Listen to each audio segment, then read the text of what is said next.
Good morning, everybody, and welcome to Technology One Limited's annual general meeting for the year ended 30 September 2025.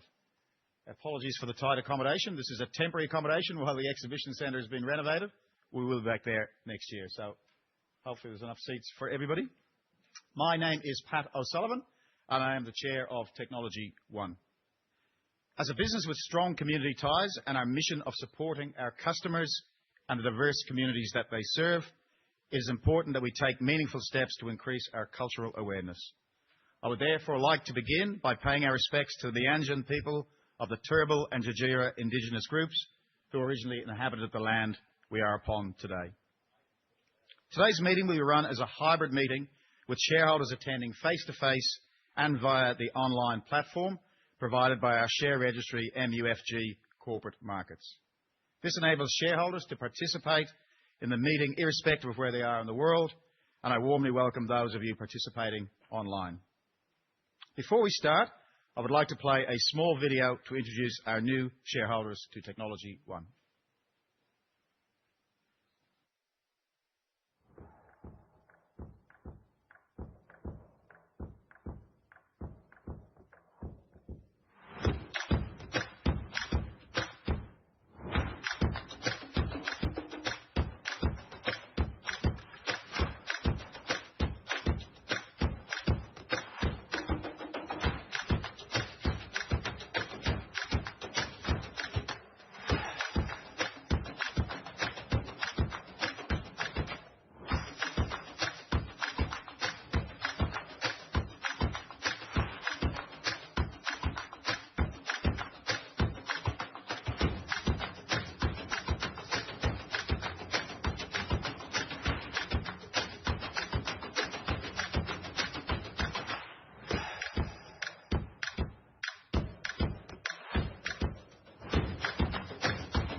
From information provided to me by our company secretaries, I advise that a quorum is present and I declare the meeting officially open for business.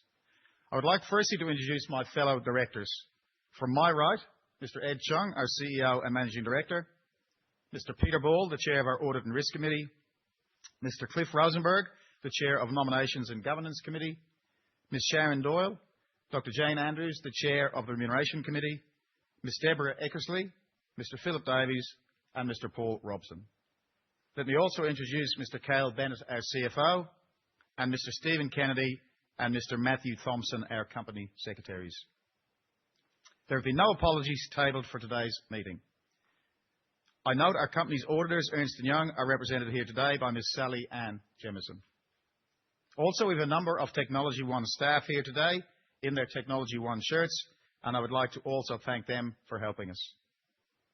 I would like to recognise Cliff Rosenberg, who will retire as a Director of Technology One at the conclusion of today's meeting. Cliff has been a Director of Technology One since February 2019. Over the past 7 years on the board, Cliff has played a valuable role during a period where we transitioned from a largely on-premise software business to a SaaS business and now a SaaS Plus business. This period has seen incredible growth of Technology One, evidenced by the fact that the share price was $7.44 when Cliff was appointed as a non-executive director in February 2019. On behalf of myself, the board and the whole company, thank you, Cliff, for all of your energy and efforts.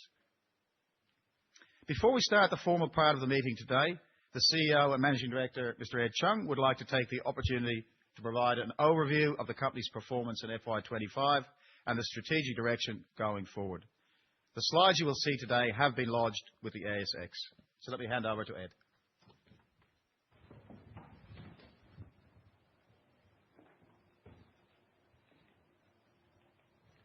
Thanks, Pat. Welcome, everyone. It's good to see a whole lot of familiar faces here, and welcome to everyone also down the camera. Before I jump in, I would just want to remind everyone of the Tech One strategy, because it's this strategy that enables us to have that strong, consistent growth that we've delivered and will continue to deliver in the future. Firstly, we make life simple for our community. It's very powerful and it's very meaningful for all of us at Tech One and for our customers. And you'll notice that there's nothing in that vision about ERP software, because it's about what ERP software makes possible. We take the complexity out of ERP and turn it into clarity. And this enables our customers, local governments and higher educations, etc., to do their jobs well for all of us in the community. That's councils reinvesting in roads, in housing, in services, universities delivering world-class research and unforgettable student experiences, and for government and health community service organisations, large infrastructure providers, all these essential industries that keep our world turning. They can operate better, they can scale, and they can serve more for all of us. Every innovation we deliver in our software puts more resources back to where it matters at that front line, gives them back more money, more time, and we create mission-critical products. These are products and solutions that power local governments, they power universities, they power governments. They couldn't operate without that software. And our staff, you can see them in the Tech One t-shirts, we all live, work and play in the communities we serve. So we have a very, very deep connection with that mission. And our strategy, it hasn't changed over the last 38 years at all, but how we execute that strategy. Of course, it evolves and changes quite a lot as we respond to shifts in technology, and we're going to talk about that in a minute. As we listen to our customers, as we see competitors, as the market changes, of course, we evolve that strategy. And it's this clear strategy that resonates with our customers and why we win against our competitors. Now, once we land a customer, they expand with us over many, many, many years, taking more products and more modules to streamline their business. It's why they stay with us forever, and it's what fuels Tech One's strong, consistent and steady growth over time. And you see that in annual recurring revenue growth. And here are the elements to our strategy. You can see them up there on the screen. The first is one experience for our customers. We believe in one fully integrated solution. It's very, very broad. If you remember that video, go right back to when Adrian founded the company in 87, we had one product. If you fast forward to 2008, we had 11 products. Go all the way to today, there's 20 products, and each product has over 20 to 30 modules, so there's like 500-600 modules. And we continue to invest in R&D to build even more and more functionality, more products, more modules to make life simple for our customers. And it's all on one platform. One user experience, one upgrade path, one security posture, one source of the truth, all locked up in a very safe and secure environment. Now, no one comes close to our focus and our deep commitment to the markets we serve, the vertical markets we serve. In those markets, we have the deepest functionality by far. And we're hyper-focused on those markets, and we only focus on those handful of industries. And we're not all things to all people. In fact, I have an investor come up to me, large insto, every roadshow saying, here's $500 million, get into manufacturing. And we say, we can't speak that language. We are hyper-focused on the markets we serve. And we bring, therefore, 38 years of really, really deep industry expertise into those markets. We compete and win against the best-of-breed providers, and we're ERP, but we're much, much more. We don't follow the standard path that everyone else follows. We don't fight in the red ocean. We call it the blue ocean. We've created a different place by having core ERP for those vertical markets. And it's mission-critical software. It runs the council. It runs the university. It runs government. It's very, very deep. It's very powerful. It operates those organizations. And we're an innovation-driven company. We believe in evolution, not revolution. We leverage new emerging technologies at every step of the way for our customers. We invest 20 to 25% of revenue each year back into R&D. That's at the leading edge of software companies globally. And when you count up all those dollars over the last 38 years, it's over $1 billion. It's probably over $1.5 billion invested back into R&D. And so we have a proven track record of investing that money into R&D. And the success we're having today is from those investments we made yesterday and 5 years ago. And the fourth generation ERP, we know it as CI Anywhere or CIA for short. It's available anywhere, any device, any time. And it is totally re-engineered the ERP for the fourth time in 38 years. And if you look at the other ERP providers in the world, you probably won't find any that have done it once, let alone the 4 times that Tech One has done it. And think millions and millions of lines of code. And this fourth generation, it has got streets above the highest level of cybersecurity certification of any ERP provider on the planet. We're the most trusted ERP, and we were the first ERP provider to get IRAP protected.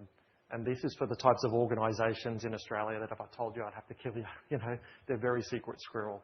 And it's not feasible for organizations to individually spend the millions, hundreds of millions of dollars they need to keep at that very highest level of cybersecurity. So we do it once and apply it to every customer in our customer base. And we'll continue to invest millions of dollars each year into elevating that and raising the bar for cybersecurity. And with the power of one, you know this, we build, market, sell, implement, support, and run our software for our customers. And it's very unique. No one does what we do. Because we own that whole cycle, at every stage, when we get feedback or need to improve, that goes back into our product. And it's this huge IP engine for us. And we have that direct relationship with our customers. We own the relationship from end to end. And we do it, and it's hard and complex. And there'll be issues from time to time. And there are always issues in ERP software. And it's better for our customers. Because in the traditional model, which is pretty much in the whole world, you buy software from a vendor and you get implementation done by an implementer, the third parties, the big four companies like IBM and Accenture. And when stuff goes wrong, and it always goes wrong, they point the finger at each other and the customer's left carrying the can. But not with Tech One. With the power of one, we're 100% accountable. We own the entire relationship, and we will always make it right for our customers. It's one of the reasons we've got 99+% retention over the last 38 years. Now, SaaS Plus is a game changer in our industry, and it is moving the industry. It's where we get rid of long, complex, risky, expensive implementations that overrun, and we deliver it in one single fee for our customer. No one else does what we do. And it's in our DNA to drive that implementation timeframes down so customers go live faster, because they don't buy software to go through long, complex implementations. They buy software to streamline their business. And through the power of one, we are the only organization in the world that's able to deliver this, because we have the software, because we have the deep industry expertise, and because we have our in-house consultants who know the software and the industries deeply. You put those three things together, and we're the only provider in the world to deliver SaaS Plus and do what we do. And so we've got two not-so-secret weapons now. SaaS Plus, that game-changing approach to how we deliver ERP, and then AI. And Plus, which we launched at our showcase in October in Melbourne. Our software, like everyone else's, has thousands of screens. We've replaced thousands of screens with one screen. No clicks, no screens, just a conversation. Two secret weapons that are not so secret. Let me explain. So this is an older slide, but it's a very important slide. This is what it used to be like on-premise. You'd come to Tech One and say, I want to buy software, financials, HRP assets, and we'd come with a disk and come and install it in your server room. And back in those days, the license is what Tech One provided, but we would say you need amount of servers, you need racks, you need databases, you need operating systems, you need memory, you need compute power. That was the old way of doing software for ages. And then SaaS came. SaaS said, you don't need any of that complexity. We'll deliver all of that for you as a service. That changed the industry. And Tech One became a SaaS provider as our fourth generation. Now, today you have SaaS, but our industry says to you, you now have to now implement your software. Who is your system integrator? Is it the Big Four? Is it Accenture? Is it DXC? When we're there, show us your project managers. Let's talk about project plans. We need to have business analysts, subject matter experts. We're going to talk to you about configuration design documents, testers with test scripts and TestRail and data migration and integration. It's just blah, blah, blah. The list goes on and on and on. And that's the complexity that our industry traditionally gives to our customers. And that's the operating model today. But with SaaS Plus, we take all that away from our customers, just like SaaS. We take all that complexity away. We do it all for our customers, and we do it for one single fee. And we are changing the world because tenders are coming out just asking for SaaS Plus. And who can deliver SaaS Plus? Only one organization can. Now, that is the Plus screen. Imagine Tech One software, 20 products, 600 modules, thousands of screens. That's complex. I couldn't tell you how to navigate all those screens. We've replaced it all. one screen to operate the entire ERP. iPhones changed the market for phones. Tesla changed the market for cars. Uber changed the market for how we order cabs. TechOne has changed the market for ERP. Now, in those October showcases, I would have spoken to 40 or 50 customers, and I was talking to an independent researcher in Sydney, actually, and also Macquarie University, and he said to me, without prompting, "You have just changed the ERP market with Plus. No one has done what you've done. You've just leapfrogged everyone." So now I'm going to run you through the highlights of the year that was FY25. For the 16th consecutive year, TechOne delivered record ARR, revenue, and profit, and we beat the guidance that we set in May for that year.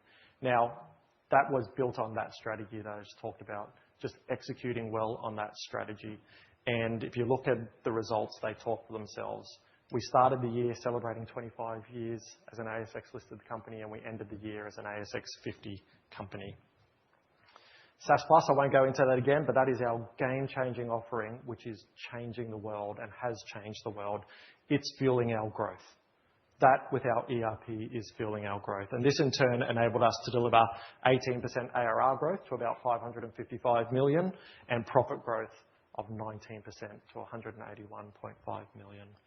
And for those that follow us and been with us a long time, you know we had an ambitious target, and that target was 500 million ARR, and we delivered that 18 months early in the first half of FY25. And of course, in the TechOne way, we set the next ambitious goal, $1 billion plus ARR by FY30. So, as we highlighted, we delivered strong growth, and an increasingly common metric to measure SaaS companies is the Rule of 40. And what that is your revenue growth and your cash profit margin. And there's no really strict definition of what is the Rule of 40. And we got some feedback that we're measuring it wrong, that we were using post-tax profit when we should be using pre-tax profit. So we said, okay, let's update it. It made our Rule of 40 result even stronger. And so you can see there that it's a result of 59, and that puts us in the top quartile of software companies in the entire world. We're incredibly proud of those results, and our board signed up on the final dividend of the year, and that was 20 cents per share, in addition to a special dividend of 10 cents per share, taking the final dividend up 63% to 36.6 cents per share. We're extremely proud of that success, and it's because of the confidence in the future and our growth that we were able to give that dividend to shareholders. We have a very strong balance sheet. You can see there 320 mil of cash with no debt. And as you would expect, our free cash flow is very strong, growing in line with profit. So to summarize that, we achieved record ARR, profit, and revenue. ARR up 18% to 555 million. UK ARR, UK, the flywheel is turning, up 49%. Sales ARR up 52%. Profit at 181.5 mil, that's up 19%, and beat that guidance that we set in May of 13 to 17%. And we have a very strong balance sheet, which allows us to continue to invest in R&D. R&D up 20%, building the next generation. Now, I'm going to slow right down and spend some time, some deep time, because the market is asking whether AI kills software companies, and I'm here to show you why TechOne is actually getting stronger with AI. We have 555 mil of recurring revenue, 99+% customer retention. We double in size every 5 years, and we have that big goal of $1 billion plus ARR by FY30. Those numbers aren't just historical. They're the foundation of what comes next. And so if you look at this slide and think about the last 38 years and all those technology shifts, our focus in TechOne has always been, it's deep in our DNA, to leverage these shifts for our community. It's actually why we're called Technology One. And we always focus and plan on the long term. And we've been working on this next technology shift for some time. And we've invested a lot in R&D, over $1 billion and a half dollars to take advantage of these latest tech shifts. And we're entering what we call the 5th generation of TechOne's ERP. That's the AI generation and also the SaaS Plus generation. And at each generation, it's far more than technology for us. We reinvent our entire organization. That's our technology, our structures, our processes, everything. Everything gets reinvented. And we're really excited about this new future. And the success we're having today is from the R&D we made 5 years ago. And the success we have tomorrow is from the R&D that we're investing today. So this is the 5th generation, right? It's the SaaS Plus generation, and it removes the need for long, complex, risky implementations that the consulting firms are known for. And we have a goal, and typically they take thousands of days. We have a goal to do it in 30 days. And we are using technology and driving down to implement ERP software in 30 days. That's unheard of. People have told us it can't be done, and we're proving that we are driving those days down. And if you look in the corner there on that slide, see that little powered by AI? This strategy was thought up years and years and years ago. We needed a few things to come together, and we launched this strategy in 23. So AI is not new for TechOne. This is just a taste of some of the AI that we've been using and just a validation point of how we're leveraging AI for our future. Now, today I'm going to walk you through why AI is an accelerant for our business, not a threat, and why short-term movements in markets, they're not a concern to us. We've structured this presentation around 5 core themes because not all SaaS companies are created equal. And I want to take some time now to walk you through this. The first is I'm going to take you through the macro, what's actually happening in SaaS and AI. Then we're going to get into a resilience framework that separates the winners from the losers. Third, I'm going to tell you where TechOne fits in that picture, our customers, our strengths, our moat. Fourth, I'm going to show you how AI actively makes TechOne stronger through our AI-enabled products, through Plus, and some other things that we're going to launch in London next week. And fifth, I'm going to take you through our long-term, our 5-year view.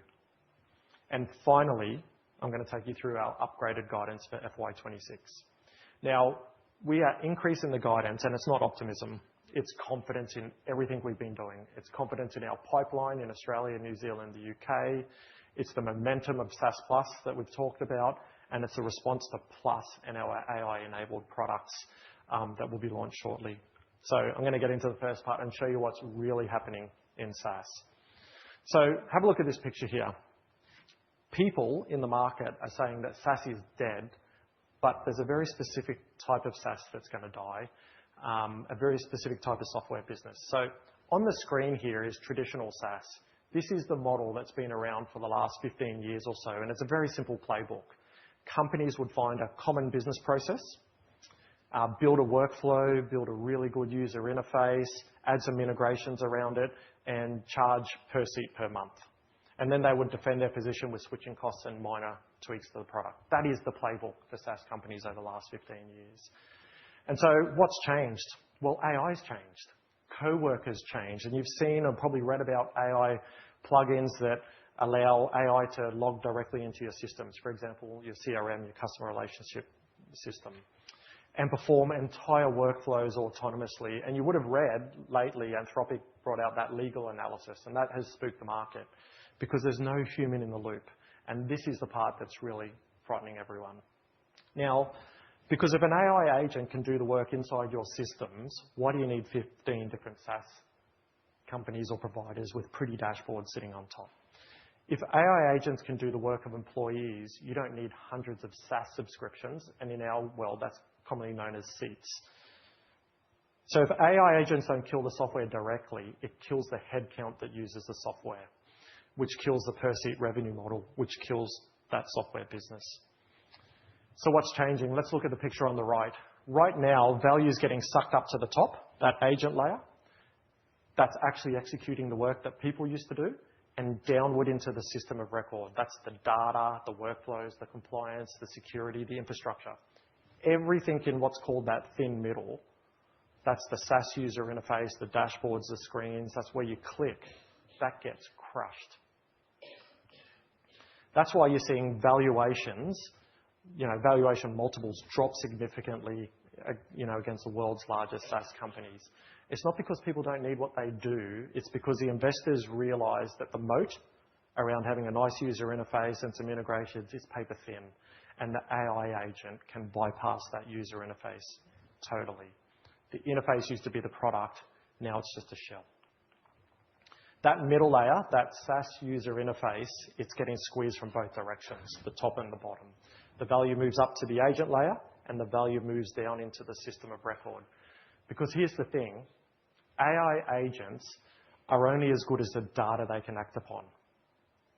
And that needs trusted, authoritative data, the workflows, the delegations, the compliance, the security and infrastructure. And that's in the system of the record at the bottom of the slide there. And that's exactly what Tech1 is. So we've created the AI agents, the world's first and simplest user interface, that plus interface. We've already done that. And we have the system of record.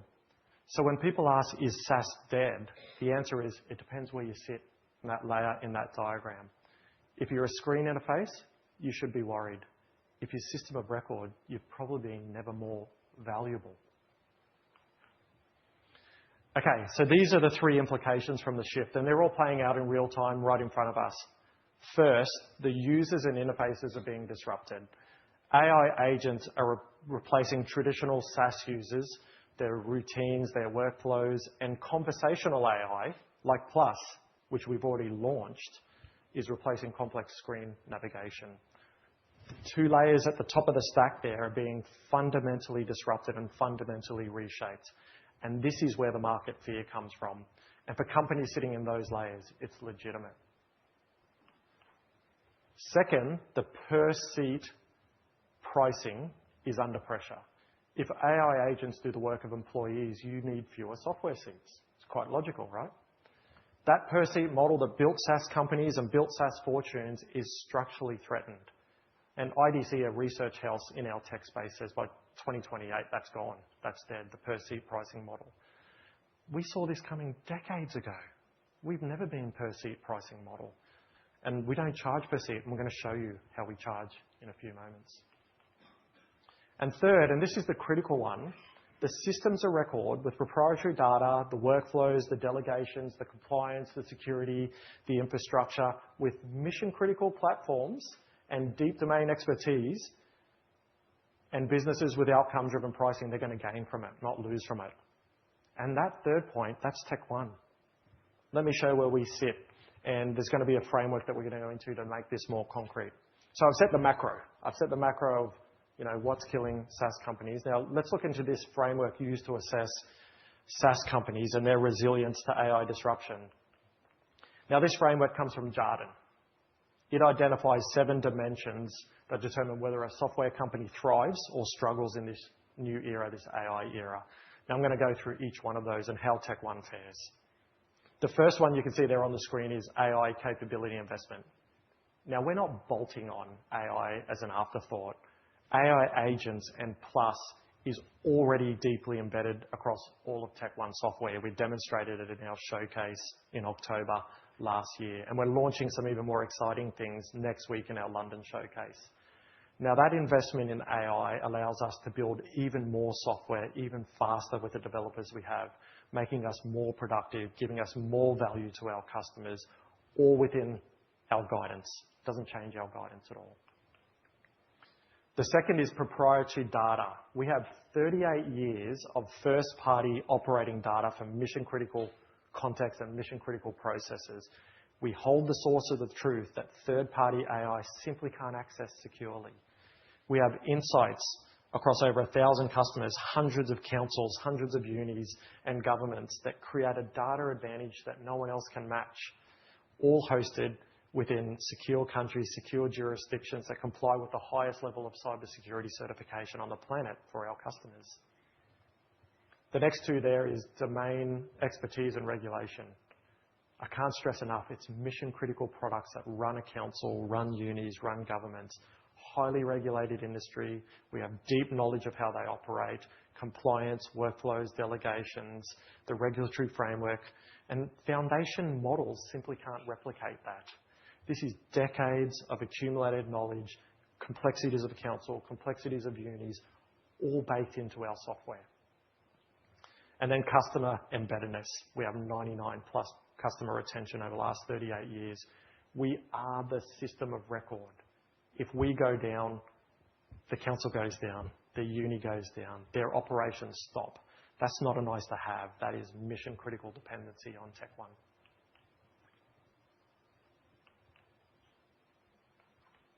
The next is switching costs. We've got deep and broad functionality. Think 20 products, 600 modules. That means we're used across multiple departments in a council, multiple departments in an organization with long-term committed contracts. You can't simply just pull a piece out now without re-engineering all of your core operations, so there's high switching costs. And then, of course, pricing power. Our revenue is not linked to seats. Our revenue is linked to rateable properties in a council. So when the council grows, our revenue grows. Our revenue is linked to students in a university. So when the student grows, our revenue grows. And when we launched AI embedded in our products and Plus, we introduced transaction-based pricing. So as they use more of AI and Plus in interactions and conversations, our revenue grows. And in the UK, we're launching something new and cool, which is advertising revenue, which we're going to share with our customers, but more about that after next week. The next and last one is the network effect and scale. We're niche. We're the market leader in Australian, New Zealand, and UK public sector and highly regulated industries. We don't just have one council or one government or one uni. We have hundreds. We have over 1,000 customers. And that data is highly, highly valuable in training our AI models. And there's also high barriers to entry for others because of regulation and trust. Now, these 7 dimensions show how we're embracing AI to provide even more value to our customers as well as their customers, which are you and I as a resident in a council or our kids as students in a university. Now, at every dimension on that Jarden framework, it favors Tech One. Now, I'm going to go even further and say, let's compare different ERP companies now. So, if you see this slide here on the left-hand side of the slide, this represents the higher risk ERP company for AI disruption. That is horizontal, general purpose software, single application, low regulation, simple switching costs. These companies have probably the highest total addressable market and the simplest investment case, and they sell to commercial buyers, but they're also the most exposed. Now, on the right, this is a more lower risk of AI disruption. Vertical specific, mission critical platforms, deep multi-department workflows, highly regulated, complex switching costs, outcome-based pricing. Now, the total addressable market is relatively smaller, still large for us. The investment case is far more complex. This is complex software, but the buyers are public sector or highly regulated. They're risk averse, they're measured, they're deliberate, and they're incredibly sticky. Now, Tech One firmly sits on the right. Every single characteristic in that right-hand column, which you see on the screen there, describes Tech One's business. Vertical, mission critical, regulated, long-term, outcome priced. So when the market sells off broadly all software stocks because of fear of AI, they're painting with far too broad a brush. Companies on the left should be worried. And for us, AI is creating opportunity for us at Tech One. Now, let me show you who our customers actually are. This slide's important because it explains why our 99+ customer retention over the last 38 years, it's more than just a number, it's structural. Now, there are 2 types of buyers of ERP. We're purpose-built for the public sector and for highly regulated industries. Now, the public sector and highly regulated industry buyers, they're accountable and they're risk-averse. They value trust and proven solutions above all else. They tolerate longer procurement cycles because they believe in getting it right matters more than getting it fast. They prioritize vendors with security, compliance, and a proven. And critically, they're measured by outcomes, not by cost savings. Commercial buyers, they're very different. They're more risk-seeking, cost-driven, fewer constraints. They'll try new tech if it offers a competitive advantage, and they expect rapid return on investment. Now, Tech One is built for the first group. These are councils, these are unis, government, health organisations, large infrastructure providers, entities that serve the public, serve you and I, and they cannot afford any failure. And when they choose a system, and when they choose a system of record, they're choosing for a decade or more. And if you believe the hype, Our customers have been coming to us and asking for shorter contracts to jump ship. But just to be clear, they're asking for longer contracts, and they're looking for certainty. This is why AI disruption needs to be measured differently in our market. A council isn't going to rip out their financial system or their asset system just because ChatGPT exists. They need trusted, compliant, sovereign software and proven software, and that's what TechOne provides. Now, we've established the macro, we looked at the Jarden framework, we've looked at who our customers are. Let's take you even deeper inside TechOne, our moat, our competitive strengths, and how AI makes these even stronger. So our strategy, our investments, and our resulting moat, even before AI, was incredibly strong, incredibly deep. We built that verticalized software, that mission-critical software for the world's most demanding customers. It's mission-critical, and there's only a handful of vendors in the world that do what we do. We have the highest level of cybersecurity certification. We have the world's first SaaS Plus model, where we go live faster in one single fee. We've been telling our investors and investment community for years that cloud is war, and we won that war. And what that means is when you're on our cloud, our customers are taking more and more of our products to streamline their business, which means we have more and more of their data. And we've built this tremendous data lake, and that information is so rich and so valuable for AI. Now, these aren't marketing claims. They're structural, and they took decades and decades to build. No startup and no horizontal AI tool, no foundation model can replicate what's on that slide overnight. But here's what excites us. AI, if we execute well, and we will execute well, doesn't erode us. It makes us stronger. It amplifies it. I'm going to show you now. All right, so we just go back for 1 second. TechOne is changing the market with AI. I showed you that plus screen before. One screen, which replaces the thousands of screens in TechOne software. That's deeply embedded. AI is deeply embedded with our products and modules. No clicks, no screens, just a single conversation. And we're launching a new product in the UK, which is similar. We call it business to business to consumer. It's for the residents. It's for the students. And at every step of our evolution, we've not only created or leveraged technology for our customers, we've reinvented our whole business. But we've also made it frictionless and removed the barriers of adoption for our customers. So I just want to remind everyone of what we've done. So we started all the way back as an on-premise company, but we went power of one. And that was to remove the third-party implementers. And by being 100% accountable, we removed the friction and the barriers for our customers and ensured they could go live fast. We then became a cloud company to remove the barriers for faster adoption of our product. We pivoted to become a SaaS company and were the first to be IRAP protected certified, which removed the barriers associated with cybersecurity risk. We became a SaaS Plus company and removed long, complex, risky implementations for our customers. It's what's fueling our growth in the UK. And now we're leveraging AI by creating the 5th generation of our ERP for our customers. Now, our customers love having the certainty of the productivity benefits that our AI brings, but the uncertainty around costs that AI brings. So next week, we're introducing a new advertising revenue share model at our London showcase to remove any cost barriers for our customers. It's in our DNA. Now, I'm going to provide an example of the competitive strengths in actions, and this was demonstrated to our customers in the showcases that launched in October. So you and I, we're a resident of any council in Australia, New Zealand, doesn't matter, and you want to build a granny flat.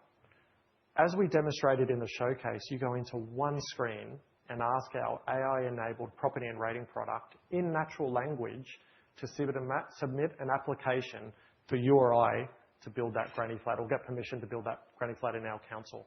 And this is what we refer to in that picture as that top layer, if you remember that top layer. Now, our AI product then goes deep into the TechOne ERP for that council.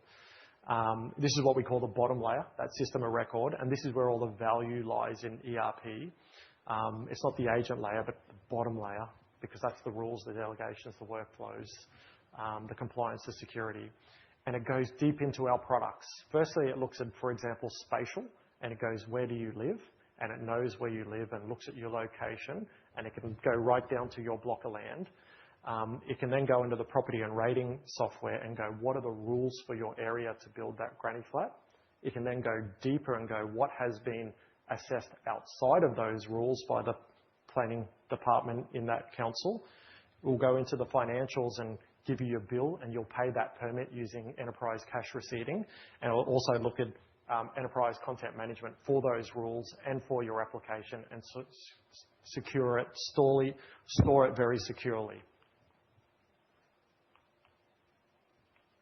Not clicking. So you can see that our AI gets all that information, but now it utilizes the business rules, the policies, the standards, using AI to go and approve that application for you. Third-party tools and bolt-ons can't do that. They don't have access. They don't know the rules. They don't have the authoritative data. Sure, a third-party agent, you can do it, I can do it, can go find out the rules in your area, but that's all it can do. Now, you'll get your building permit issued like that, completed through the AI that's embedded in TechOne's deep and broad ERP. Our entire stack supports the entry and operating by the administrators in the council for later use. All of that, including AI, is governed and controlled. All customer data is secured. We have achieved ISO 42001, which is the world's first global standard for AI, artificial intelligence systems. These are real rules with real decisions, with real games, AI built for regulation, not for hype. And when we showed this to our customer base, I remember a conversation I had in New Zealand. We showed the council the time saving on one application times by the thousands of applications they do per month. And the CIO of one of the councils came to me and said, "You're kidding, Ed. It's 10 times better than that." So the productivity benefits for our customers is huge, leveraging the AI that's embedded in our products. That was just one tiny example of what our software can do. Now think of the thousands, tens of thousands of functions that our software can do across unis, across councils, across governments, healthcare, students, you name it. Applying for a uni course, selecting your study, scheduling your class, getting your bins picked up, applying for a granny flat, doing an infrastructure defect. Bucket loads of functions, all already AI enabled for our customers.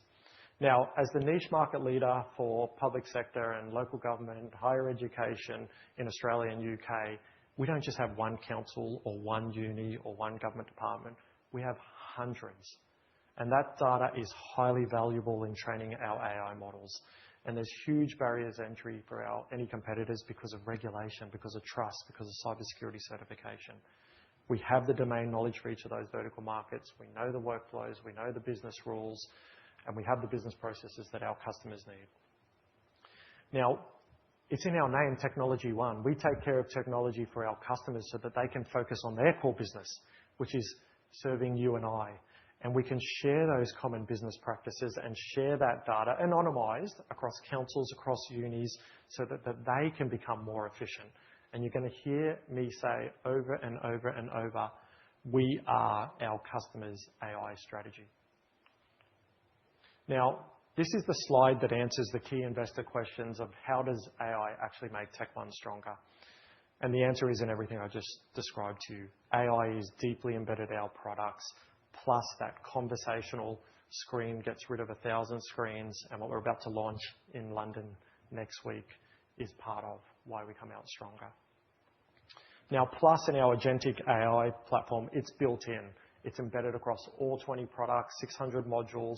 It's not a bolt-on. It operates within our customers' own data, their permissions, their governance. Every customer's AI gets smarter with every transaction that they provide.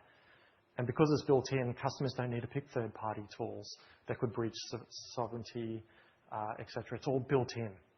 And we've done this for all of our customers in all verticals. And we're going to launch a new AI-powered resident portal in the London showcase. Again, it's conversational AI. No screens, no clicks, just a conversation. And we're going to launch that with a world-first advertising revenue share. So imagine a council or a uni having to pay for AI, but getting a revenue stream that potentially comes with it as well. So it transforms us from not only focus on the back office, but on the thousands of users in a council or a unit. We've become a platform business. Now look at this right-hand side. That's the 5 ways the economic moat deepens, broadens.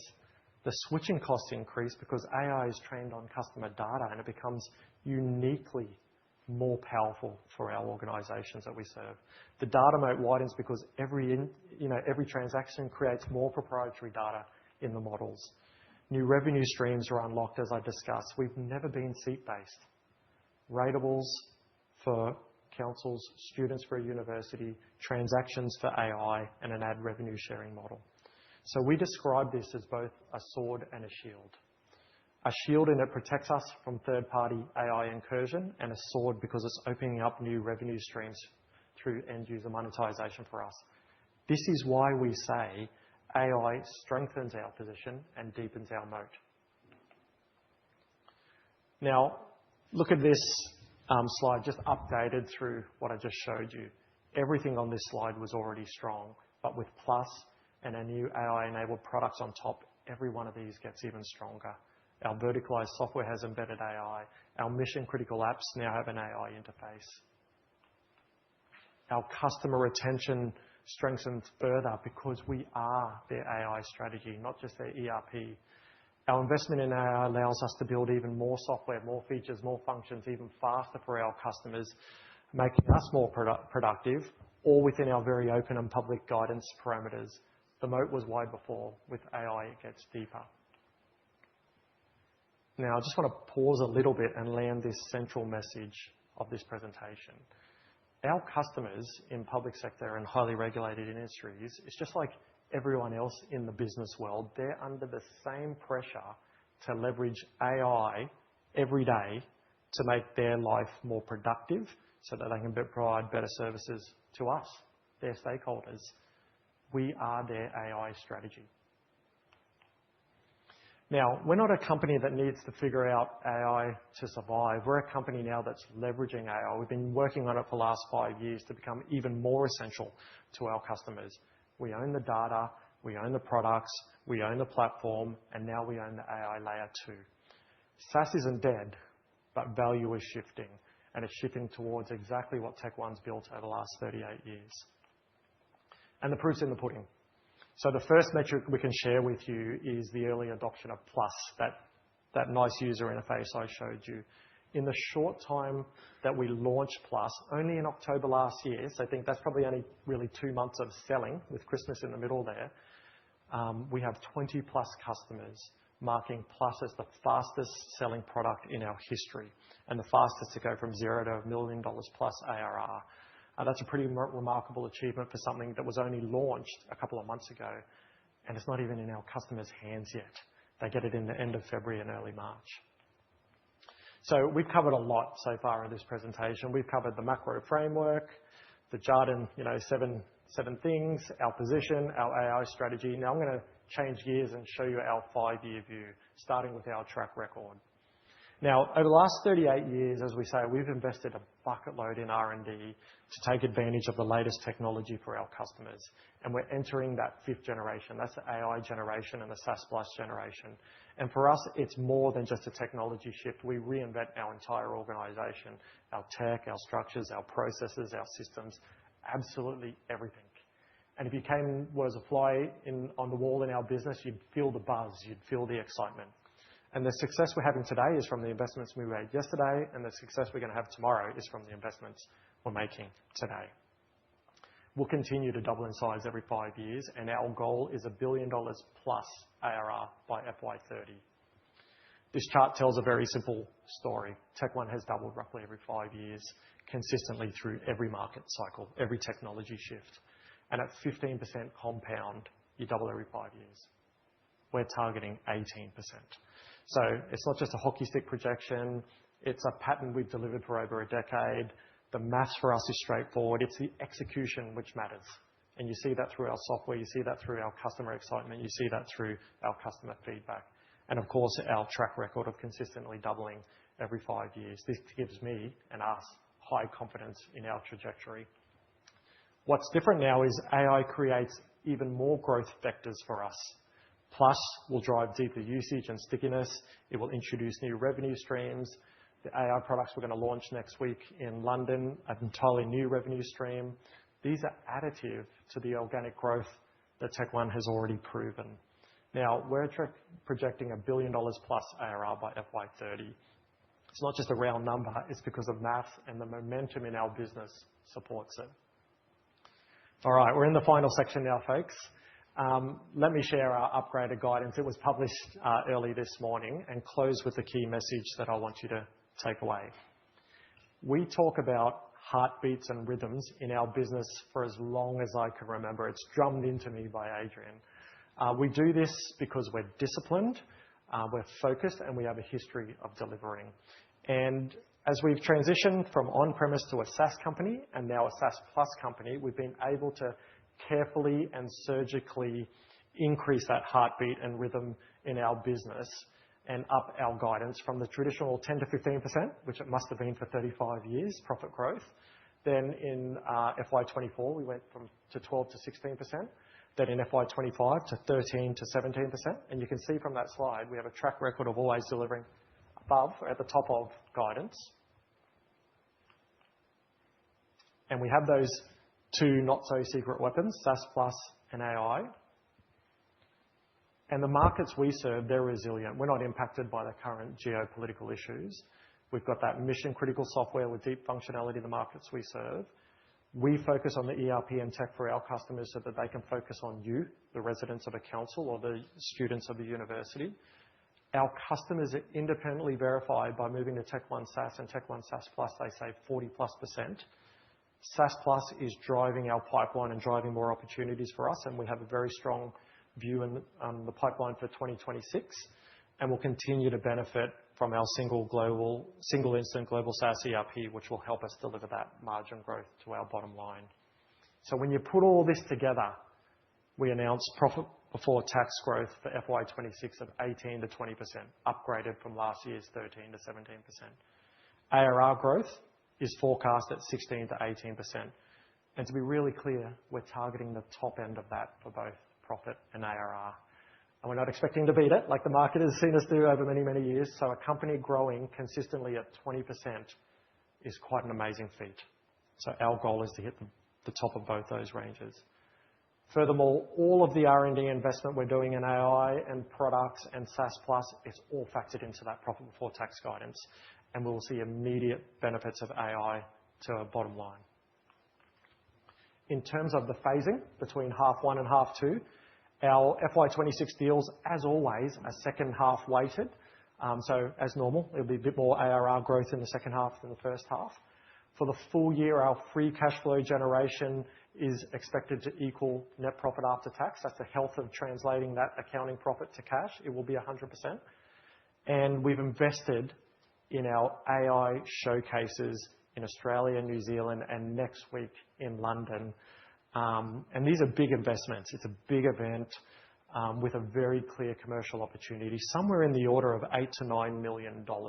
And that's going to hit our first half profit. So we're expecting high single-digit % growth in the first half because of that investment we made in those showcases in the first half.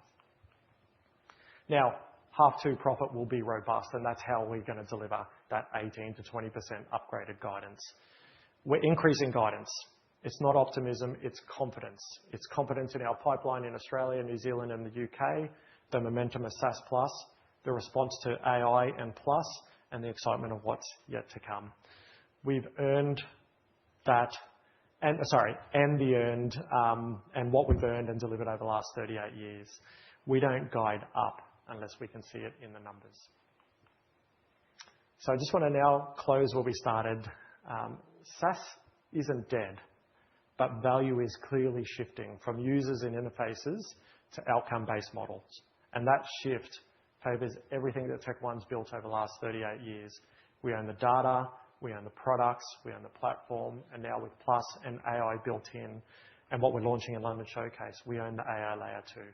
38 years of consistent delivery, 99+% customer retention, 90% recurring revenue, a very clear path to $1 billion ARR by AI30, and upgraded guidance for the current year, FY26, of 18% to 20% profit growth. We've never been more confident in TechOne's position. The AI era doesn't threaten us. It validates 3 decades of strategic choices, and TechOne is our customers' AI strategy. Now, finally, moving to our people and culture. An important part of the culture of TechOne, it's the DNA of TechOne, is our foundation, supporting great Australians doing great things, doing great work both locally and international. Our TechOne Foundation will continue to grow as TechOne's bottom line grows because we've signed up to the 1% pledge. That's 1% of profit, 1% of product, and 1% of our time goes to those charities we serve. The foundation is shaping and will continue to shape our people, our staff, and the DNA of the company. And our goal, like everything, a big goal, is to lift 500,000 kids and their families out of poverty by FY31. As I said right at the very beginning, our people, you see them around here, perhaps in yellow shoes or in the TechOne t-shirts, they have a really deep connection with our mission, with our purpose, because they, their brothers, their cousins, their families, their kids, their sisters, their family work, live and play in the communities we serve. They are the ones that live and breathe the TechOne way. They are the ones that create those mission critical products. They are the ones that deliver those solutions that power our customers. So none of these results would be possible at all without those talented and committed people that make up TechOne. Our people are on a roll. They have energy. They have momentum. We would like to thank all of the people in TechOne here and all over the globe. Thank you for your time today. FY25 has been another amazing year. FY26 and beyond is very exciting for us. We'd also like to thank you, our shareholders, for your continuing support.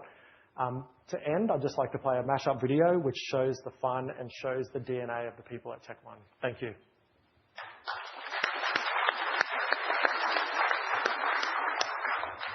Thank you.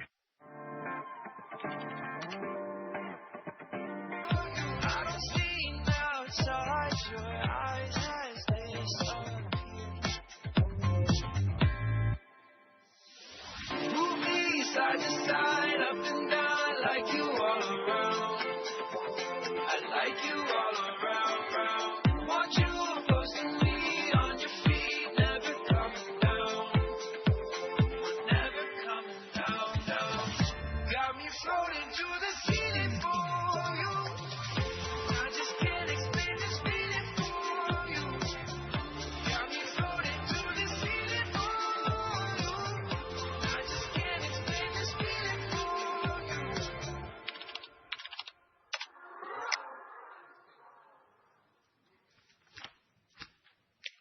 Thank you for that presentation, Ed. For those who've been here before, obviously Ed took a bit longer than normal, but we thought it was important in a world of uncertainty and opportunity that we give you a sort of deeper insight and understanding as to how we are thinking about this company. We'll come to questions shortly, but I just want to explain, if you're a shareholder and would like to ask a question through the online platform, can you please click on the Ask a Question tab at the bottom of the screen and follow the instructions provided. We will endeavour to answer as many questions as we can. You can submit those questions now or at any stage during the meeting. You do not need to wait until the relevant item of business. We will then seek to address your question during the discussion on the appropriate item of business. Questions being sent through the online platform may be moderated to avoid repetition, and if the questions are particularly lengthy, we may need to summarise them in the interest of time. We have been advised by the registry services provider that while shareholders have been provided the ability to register to ask questions via a phone line at this meeting, we have not received any registrations for this service. As such, we will be responding to questions put forward in the room and in writing online only. We will provide time for questions on each item during the meeting, but I would now like to provide the opportunity for shareholders to raise any questions they may have specifically regarding the content of Ed's presentation. So if you're in the room and you have a question, I ask that you raise either your yellow voting card or your blue registration card, and we'll have one of our staff come over and give you a microphone. Questions in the room? Paul? Good morning. My name is Paul Donoghue and I represent the Australian Shareholders Association. I'm holding proxies from 88 shareholders totalling about 443,000 shares. First of all, thanks, Ed, for that fantastic presentation. It really did a good job of highlighting some of the perceived risks and your moat against those risks.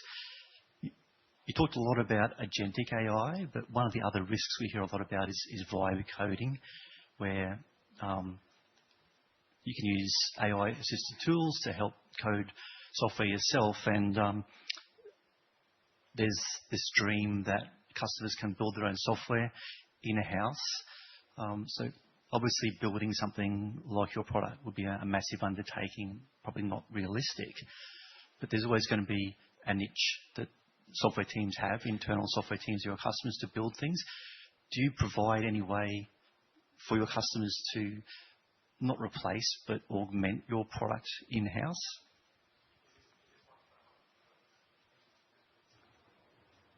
Hello, can you hear me? Thanks for your question. Yeah, vibe coding is one of those new buzzwords, isn't it, where people can use AI to perhaps create some software. I think, like you said, it's fun on one hand. It's unrealistic on the other to connect it to highly secure systems and then for someone to maintain it and keep it going. But to answer your question, yes. So maybe 2 showcases ago, we launched a thing called App Builder, which allows people to extend our software using their brains, their smart, their knowledge of councils or unis, and to extend our software. And so that's out there in a few customer sites right now. You know, we've got to iron out a few bugs and get it really robust to do that thing. And that's the way that we'll allow customers to extend our software. Thanks for that. And the flip side of that, if I can, not so much vibe coding, but developers using AI tools to improve their productivity. Are you using tools like that in-house, and have you seen a performance uplift as a result?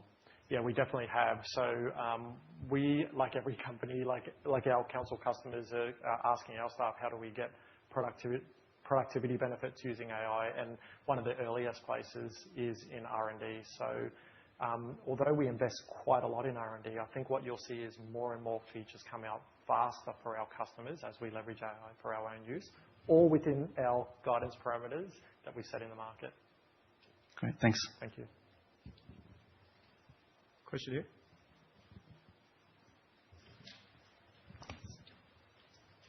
Hello. I just wanted to check, since the presentation you did in October with AI, the share price dropped quite markedly. Listening to today is a totally different thing in terms of positive outlooks. Is there a communication issue with how the AI presentations appeared to the market, resulting in that price? The simple answer to that, and there's far more educated people in this room than me to talk to this, is the markets do what the markets do. At the moment, the markets are sea of red when it comes to anything to do with AI. And most of us in this room have been around a long time. We've seen cycles like this. At the end of the day, the good will rise and the poor won't.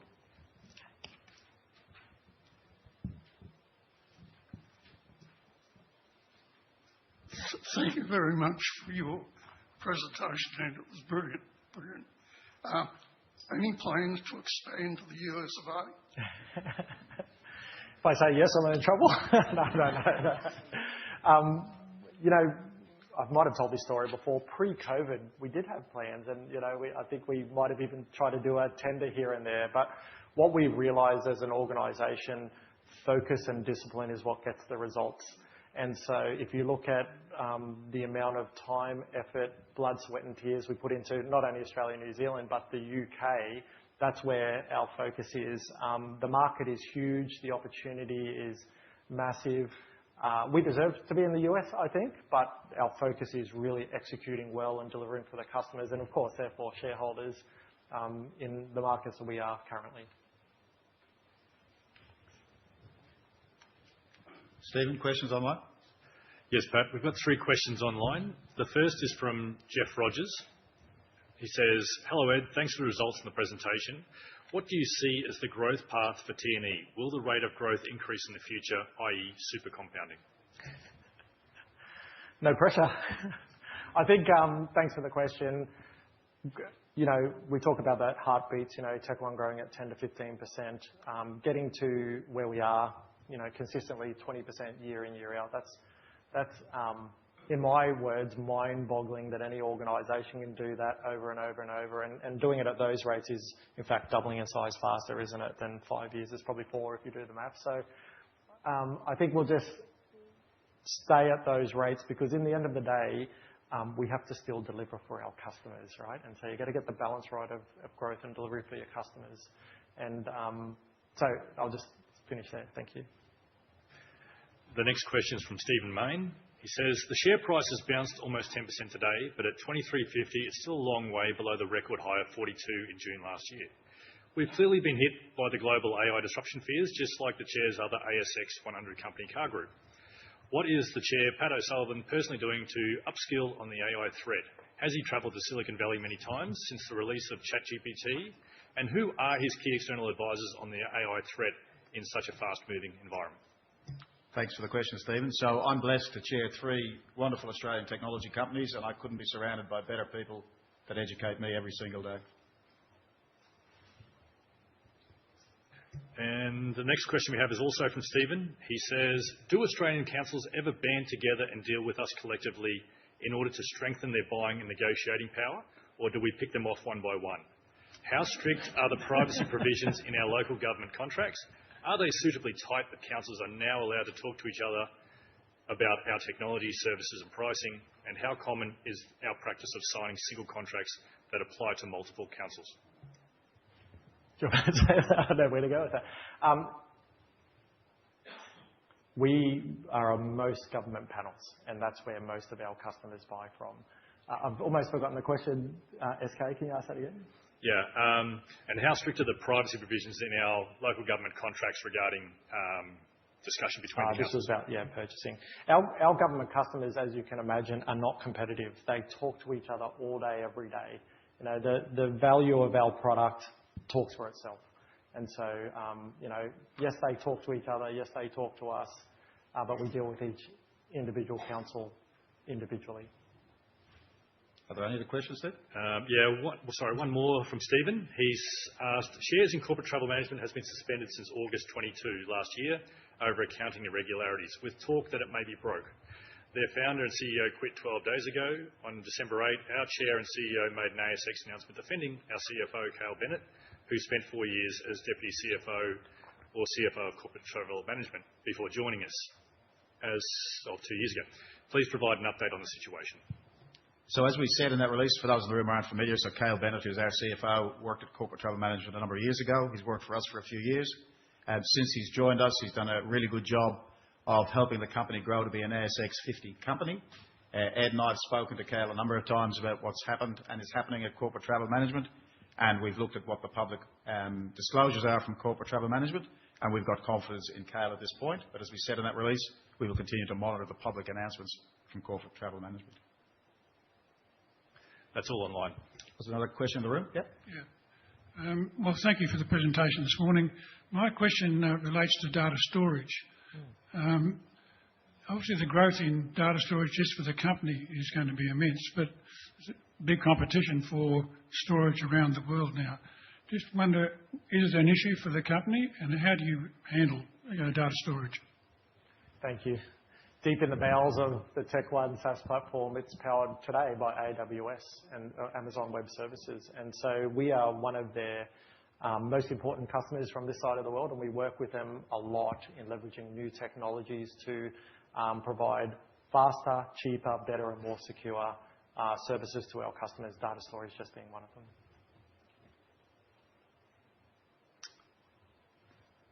There's one here and then one there.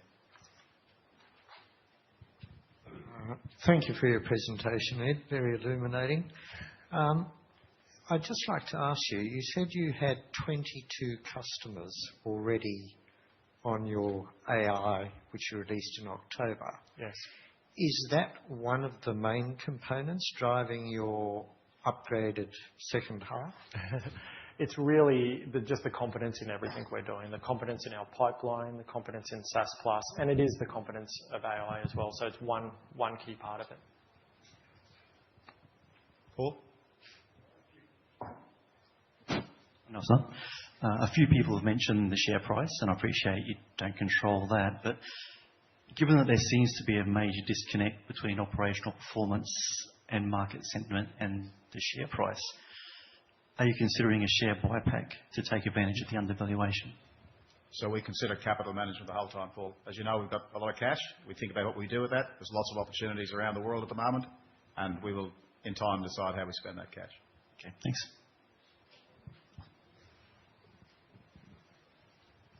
Thank you, Ed, for your presentation. I've been a long-term Tech One shareholder, going right back to Adrian DeMarco's days at Toowong. My question to you is in relation to the U.K. strategy. I think going forward, you've been invested in the U.K. for a number of years, and I guess you just, through last year's results, getting some momentum there. With your showcase coming up in the next couple of weeks, and you alluded to a new product on launch, what's your expectations, or what can we consider for the U.K.? Because it seems to me at the moment the U.K. is going to be the growth engine rather than Australia. Is that, and are you confident that in your way forward in the boroughs and education sector in the U.K.? Thank you. We're confident in both regions. This side of the world will grow as much as it will grow, and so will the U.K. The U.K. is growing faster off a much smaller base. I'll give you a taste. In the showcase that we're running next week, I think it's like 2, maybe 3 times the amount of attendees that we had 2 years ago. It's 50-50 split between higher education and local government, but just shows you that the brand and the momentum, everything's going well for us in the U.K.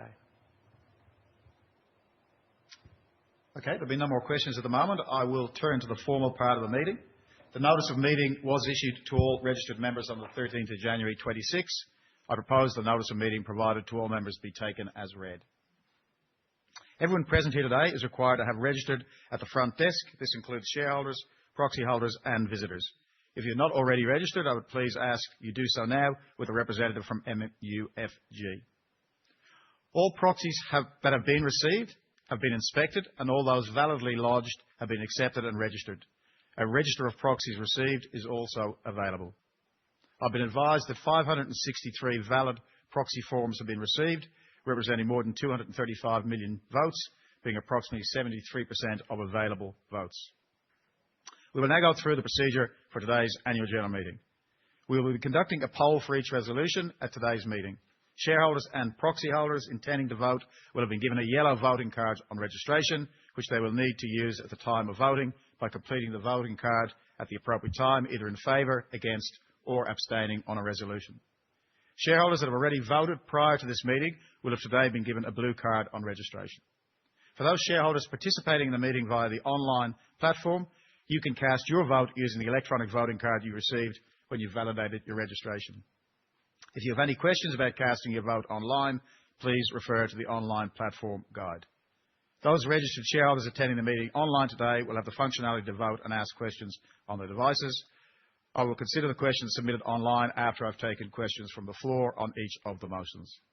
Please note that visitors are not eligible to vote or to ask questions, as this is a meeting for shareholders. Visitors are welcome to stay and observe the proceedings. Visitors will have been given a red card at registration. We will now move on to the items of business for this meeting as set out in the notice of meeting. The first item of business. We will now move to the first item of business today, which is to receive and consider the financial statements and reports of the directors and the auditors for the year ended 30 September 2025. The annual report, including the financial statements, was distributed to members on the 13th of January 26 and has been held by the members for a time that meets the statutory period. This is not an item that requires a vote, but is now an opportunity for you to ask any questions that you have on the annual report. Are there any questions on the annual report in the room?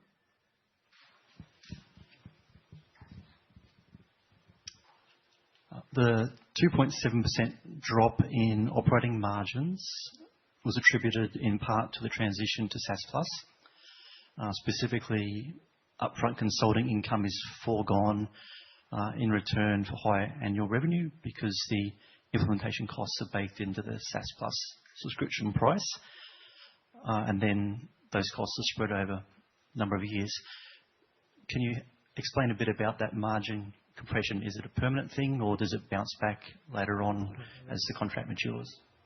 Thank you. I think as we sell more and more SaaS+ contracts, we expect a drag on profit margin. Having said that, all within the profit guidance we've given, which is positive, just as it was when we moved from license fees to SaaS. Somewhere in the next couple of years, that bottom will bottom out, if you like, and you'll see increased margin expansion. But I've got to stress that this is a deliberate strategy to move us from one-off consulting revenue to the higher quality annual recurring revenue, and it's all within the guidance we give, for example, which is 18% to 20% profit growth. Thanks. Thank you. Any questions online, Stephen? We've got one online.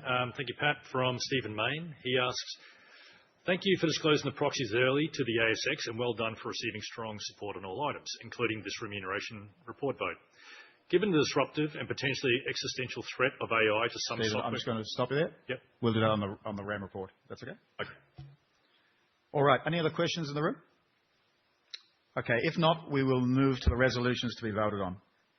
As previously discussed, we will undertake a poll for each resolution at today's meeting. Shareholders and proxy holders intending to vote will have been given a voting card of registration, which they will use to record their vote either in favour or against a resolution. If you need assistance with completing your voting card, please ask one of the MUFG corporate markets staff who are in the room. I now declare the poll open. You may cast your votes at any time from now until the close of the meeting. A representative of MUFG will act as returning officer for the purposes of conducting and determining the results of the poll. The official results of the poll will not be available by the close of the meeting. The results of the poll will be released to the market on the ASX company announcement platform as soon as they are available, which will be later today. Given the large number of proxies that have been registered for today, we expect to be able to provide a clear indication if a resolution is likely to pass or fail. Resolution 1 to 6 are ordinary resolutions and therefore require more than 50% of the votes cast in favour by members entitled to vote on the resolutions for the resolutions to be passed. Resolution 1 is the adoption of the remuneration report. To consider and, if thought fit, pass the following resolution in accordance with Section 250R(2) of the Corporations Act. That the remuneration report as contained in the annual report be adopted. The intention of the remuneration report is to describe the linkage between the company's strategic initiatives, remuneration principles and remuneration framework, and how these in turn drive shareholder returns. Continuing executive key management people remuneration continue to be aligned with shareholders' value creation in FY25. Total continuing executive, I've got to use the acronym KMP, remuneration excluding one-off long-term incentives and short-term incentives grew by 21% between 2024 and 25. Over the last 5 years, continuing executive KMP remuneration growth has averaged 14%, while net profit before tax growth has averaged 17%. Short-term incentive outcomes across our continuing executive KMP were up 18%, driven by the 18% growth in net profit before tax. The long-term incentive plan, with hurdles based on EPS growth and total shareholder return, relative to a basket of technology companies, resulted in 100% of at-risk LTI vesting. Over the same 3-year vesting period, our total shareholder returns were close to 250%. In FY25, no positive or negative discretion was exercised by the board in respect of vesting incentives. In FY26, we are making some changes to remuneration. Following a benchmarking exercises indicating that the executive KMP were below the 50th percentile of our peer group, the long-term incentive offer has been increased. But as part of that change, the EPS hurdles for the long-term incentives will be made more challenging. In FY25, the long-term incentives had an EPS growth hurdle where they vested between 8% and 20% growth. In FY26, this EPS hurdle has been increased to 10% to 22%, with an increase in the opportunity to align with the 50% percentile. And the LTI hurdles have been rebalanced to 25% based on relative TSR and 75% based on that earnings per share. Section 250R of the Corporations Act requires that a company's members vote on whether or not the remuneration report should be adopted. This vote is advisory only and the outcome will not be binding on the board. Please note that the directors and key management personnel are excluded from voting on this resolution. I can also confirm that any proxy votes submitted by directors and key management personnel have been excluded from the proxy count. Are there any questions in the room on that resolution?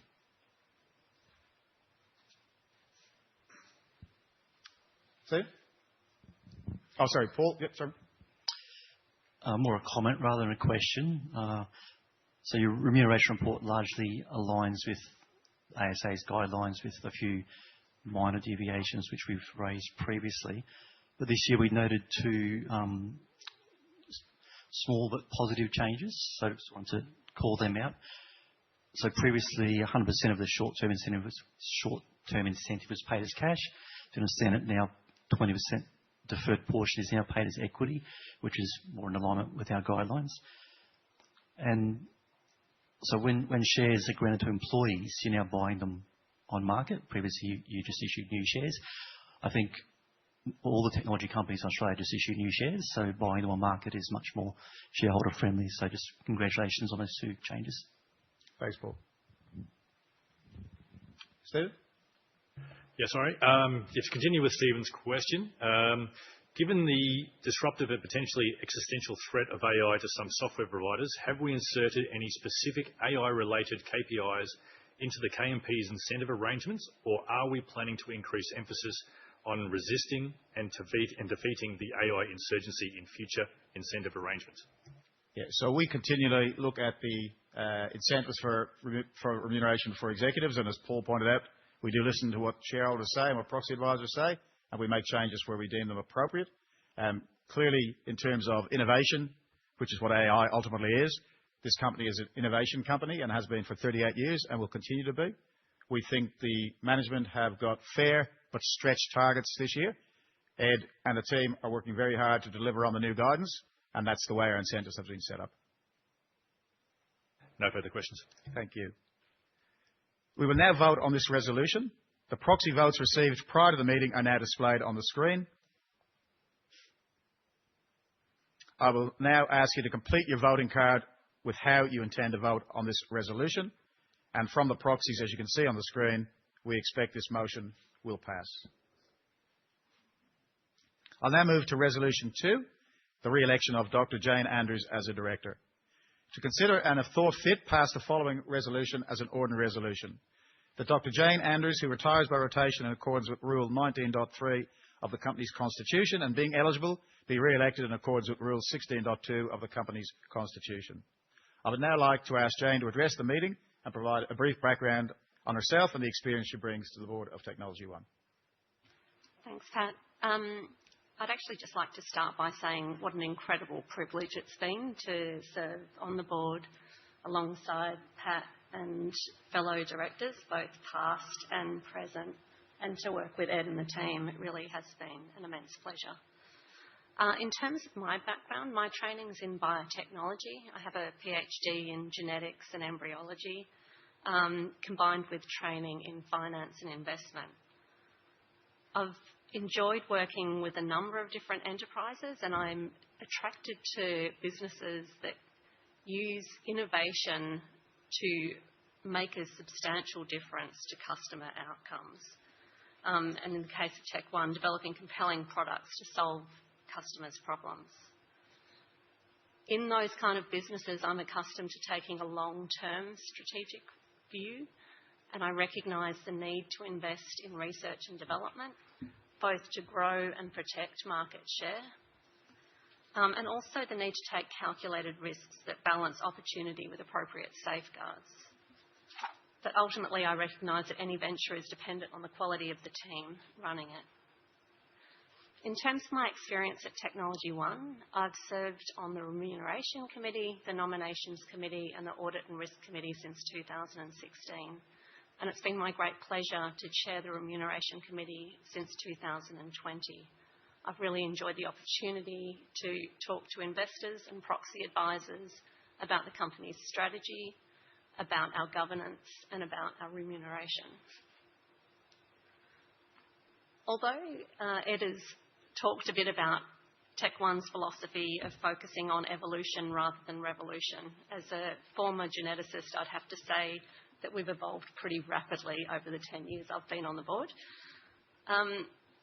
Not only have we made the shift from being a legacy software company when I started to being a true SaaS business, this is an evolutionary leap, and it impacted all operations of the company.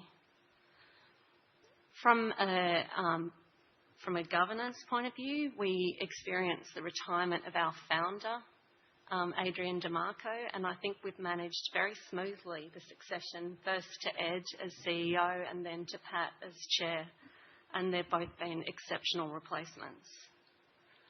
As was touched on, our UK operations have taken a little longer to evolve, but we're in such a strong place now. We've got great referenceability, and we're really seeing that profitability churn now.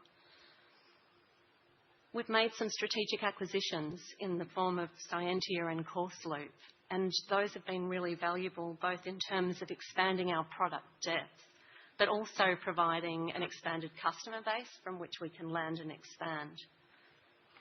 And as Ed has touched on, the introduction of SaaS Plus has been a revolutionary business model change that de-risks implementation for our customers and provides us with a recurring source of revenue. And more recently, the development of Plus, our AI-based tool, and the other augmented AI products will provide our customers with a simpler and more engaging experience. So there's been a lot of significant change, and I think what's really impressive is throughout those changes, we've delivered a strong and consistent history of profit growth while continuing to invest strongly in research and development, which is, of course, as Ed said, the engine of our future performance. It's been a really exciting time, and I'm super impressed by the team and their strategic and also their operational strength. So whilst our financial performance has been strong and consistent, it's also been really gratifying to see the team's performance on other metrics. So in 2018, we were sitting on an employee NPS score of 1, and we've set a target of hitting 50 by FY26. So it's a really substantial uplift. And so it's really pleasing to see our NPS score come in at 43 in FY25, obviously well on the way towards that target. And we've also seen continued growth in diversity across the business, both at board and management level over that time. Shortly after I started, the Technology One Foundation was formed back in 2016.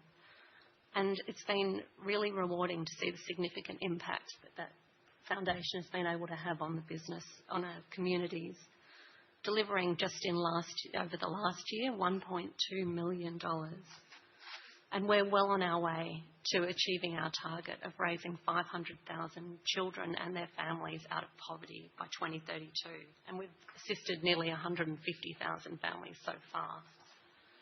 It's been a very exciting time and a privilege, as I said, to work on the board, and the pace of evolution isn't slowing. If re-elected, I look forward to continuing our focus on delivering software that exceeds customers' expectations in terms of ease of use, security, and reliability.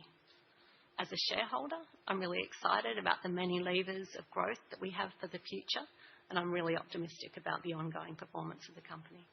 Thank you. Thank you, Jane. Are there any questions of the room of Jane?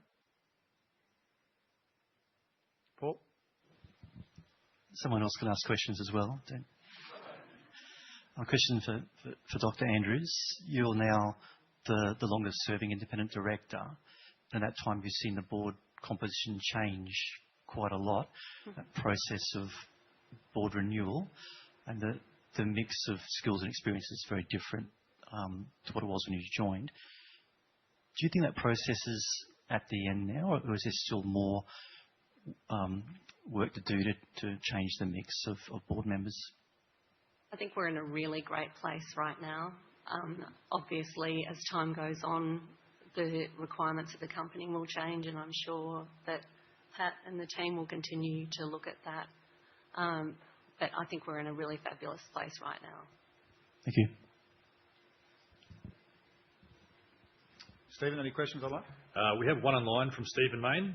He's asked, could Jane Andrews and the Chair comment on whether they support the principle that public companies should release their full year results before the deadline closes for board nominations? Tech One follows this principle, but the majority of ASX 100 companies with September 30 balance dates don't. Can Tech One guarantee that we won't switch to a rushed pre-Christmas AGM like that of NAB, Westpac, ANZ, Elders, etc.? Yeah, thanks, Stephen. Great question. Any other questions? That's it. We will now move to vote on this resolution. The proxies received prior to the meeting are now displayed on the screen. I will ask you to complete your voting card with how you intend to vote on the resolution. From the proxies we have, and you can see on the screen, I expect this motion should pass. Resolution 3 is the election of Deborah Eckersley as Director. To consider and if thought fit, pass the following resolution as an ordinary resolution. That Deborah Eckersley, who having been appointed Director on the 1st of October 2025 in accordance with Rule 19.2 of the company's constitution, be elected as a Director of the company in accordance with Rule 19.2. I would now like to ask Deb to address the meeting and provide a brief background on herself and the experience she brings to the Board of Technology One. Thank you. Firstly, thank you for the opportunity to address you today and to provide some further background on me. So I have over 30 years of experience in professional and financial services, and my career has really been built at the intersection between finance, strategy and people. I'm a chartered accountant, former and current consultant and a former people and culture executive. So I bring a combination of commercial acumen, discipline, risk management and an understanding of how organisations ultimately succeed through their people. My career started in financial accounting and tax at EY and then PwC.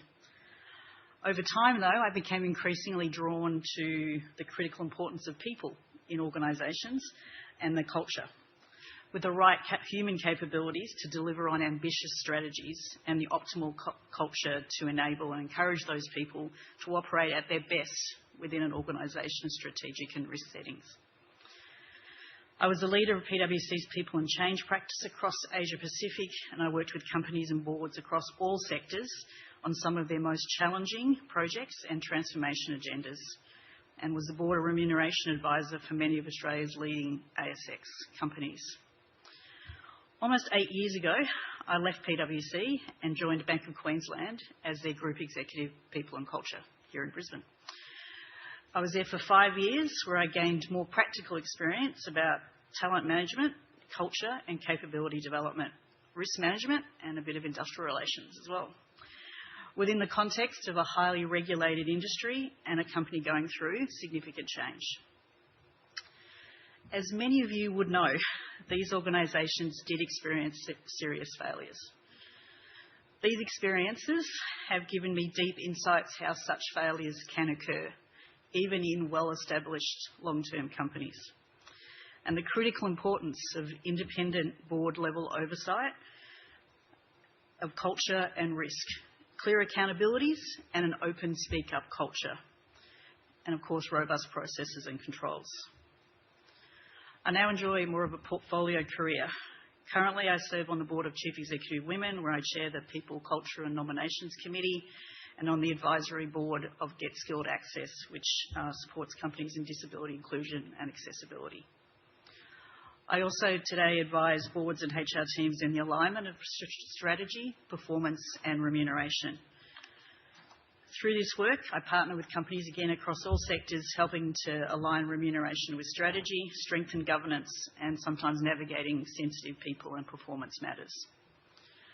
Across all these roles, my focus has and is on asking the right questions, simplifying the complex and helping organisations and their people navigate periods of significant change for their sustainable future.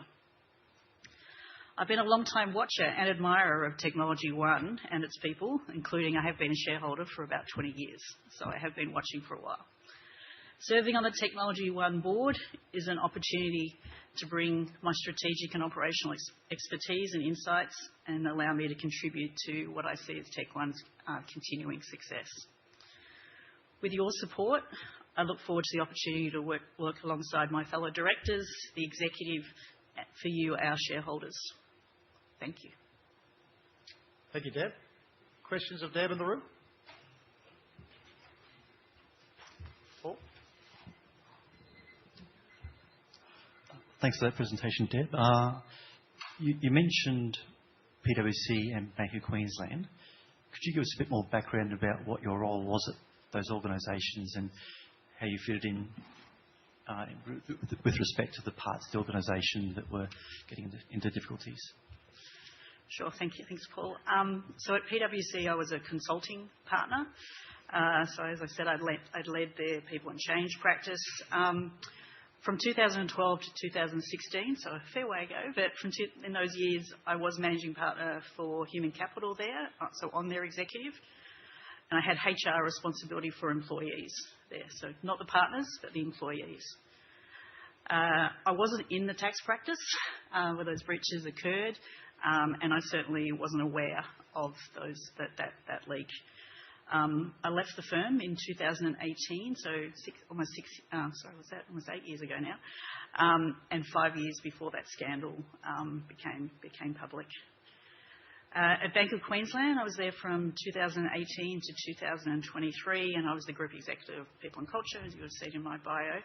I left there in 2023. Felt the need to say of my own volition. I left, and there were enforceable undertakings announced in that year. My departure was part of a planned transition to what I'm doing now, really. There's no doubt those experiences have influenced me as a non-executive director now, and so maybe I just call out kind of 3 things that I learnt from that. Firstly, that culture is what you tolerate. It's not the words on a poster, it's what you tolerate day to day, and culture is certainly more than HR programs. Boards, every board has to look beyond what's stated and actually get underneath whether the espoused culture is actually what's being lived every day. Secondly, I would say that open two-way dialogue and debate is actually really critical in any organisation, and people feeling free to speak up and raise issues is critical, and that the quality and stability of leadership, whether that be at executive or board level, is really the driver of this. And then thirdly, I would say that risk culture requires diligence from all of us, led by the executive and with oversight for the board. So I think those experiences, even though, as I said, I left PwC a long time ago now, really are kind of practical experiences that I've had that are more than theoretical about what can go wrong.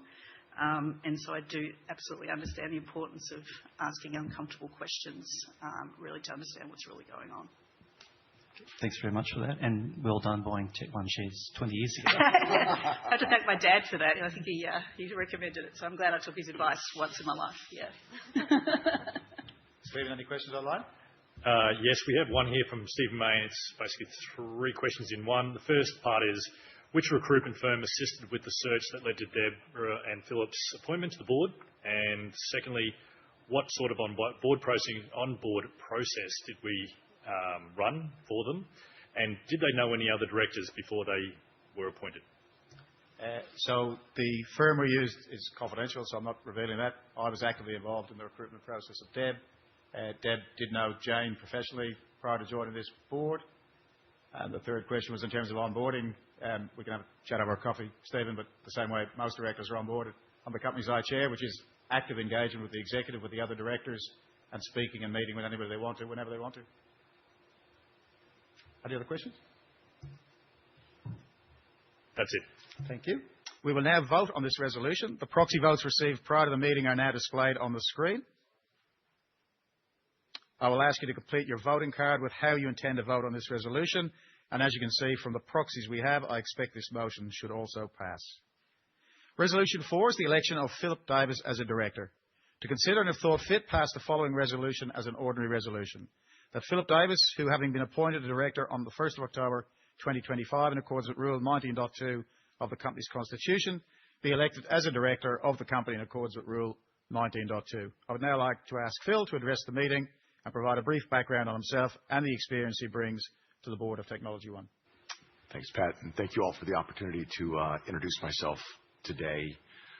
My career spans the last 35 years, focused solely on the technology industry. It's a journey that's taken me from engineering foundations in California, as you can hear by the accent, I'm not from around here, to leading global operations for some of the world's most influential AI, cloud, software as a service, and infrastructure companies. I'm an engineer by training. Graduated with an electronic engineering degree from a small public university on the central coast of California, Cal Poly, San Luis Obispo. And I also minored in speech communication, which is not something you usually see in arts and an engineering degree kind of combined with one another. But I actually think that unique combination laid the groundwork for my career-long focus on bridging the gap between complex technical subject matter and clear strategic execution. In my early years, including a first job washing dishes in my hometown of Fresno, I was instilled a deep value for hard work, for humility, and the importance of teamwork. And I don't care if you're running a restaurant or you're running a multi-hundreds of millions of dollar business. If you don't execute as a team, it's ultimately the customer that feels that. And it's one of the things I love about technology. One is the customer centricity. I began my professional journey in the semiconductor industry in the Silicon Valley with Texas Instruments before being lured into the high-stakes world of pre-IPO companies. I had the opportunity to be at 4 different pre-IPO companies. I went to one, and we promptly went public on the NASDAQ. I thought that's pretty cool, pretty easy. I followed the CEO to a second one, and we promptly ran out of money. And so maybe it's not all so easy and so fun. But I did go to 2 other ones, which both were acquired by much larger companies. And I think that founder lens experience was really pivotal in that it taught me to scale businesses rapidly, navigate the risks of hypergrowth, and the necessity of building products that solve real-world customer problems. From there, I transitioned into executive technology leadership roles at global scale. At Dell and Hewlett-Packard Enterprise, I managed multi-billion-dollar P&Ls and led massive transformations, most notably at Hewlett-Packard Enterprise, where I was president of the hybrid IT business unit. That was a $24 billion global business unit end-to-end with 45,000 people on the team. So pretty big scale. And I helped lead our shift more and more towards software-defined infrastructure. The last several years, my focus has been on the forefront of the cloud revolution, leading Amazon Web Services for Asia Pacific and Japan, based out of Melbourne, where my wife is originally from, and then most recently serving as the vice president at Google Cloud. I've had a front row seat to how cloud and SaaS are democratizing technology for organizations of all sizes. Living and working in Singapore for a decade gave me a true international perspective on market diversity and the critical role of innovation in terms of driving global outcomes. My philosophy as a leader and a director is really, I think, kind of centered around 3 pillars. 1, empowering diverse teams. I'm passionate about the idea that diverse perspectives, diverse backgrounds, diversity of thought are really critical to getting better outcomes and better answers.